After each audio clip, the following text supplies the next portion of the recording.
On July 8th, for about 1 minute, almost all of humanity will be under sunlight or twilight at the same time.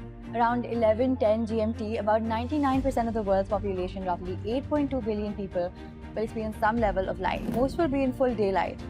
Others will be in twilight, where the sun has technically set or not fully risen, but the sky is still not completely dark. Only about 1% of the global population will be in full night. So how does this happen? It comes down to two things: Earth's tilt and where people live. In July, the northern hemisphere is tilted towards the sun. That means long summer days across North America, Europe, North Africa, and most of Asia.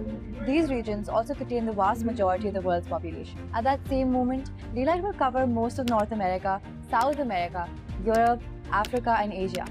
The areas in darkness will include Australia, New Zealand, parts of Southeast Asia, Antarctica, and large stretches of ocean. That is why the number is so high. The sun is not lighting up 99% of Earth's land. It is lighting up or partly lighting the places where most humans live. The split is interesting. About 83% of people will be in full daylight. Around 7% will be in civil twilight, when the sky is still bright enough for most outdoor activities. Another 6% will be in nautical twilight, when the horizon is visible but the sky is darker.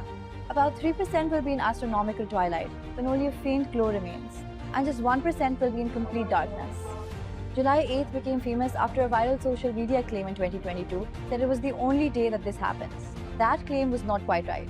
A fact check by Time and Date found that similar conditions happen every day for about 60 days, roughly from May 18th to July 17th. July 8th is simply one of the days when the overlap is near its peak. So why not the June solstice? The June solstice gives the northern hemisphere its longest day.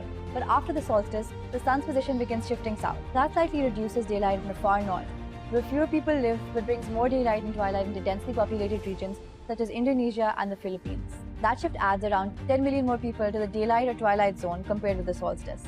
So the July 8th moment is not magic. It is geography, population, and orbital timing lining up. For 1 minute, most of the human world is on the bright side of the planet.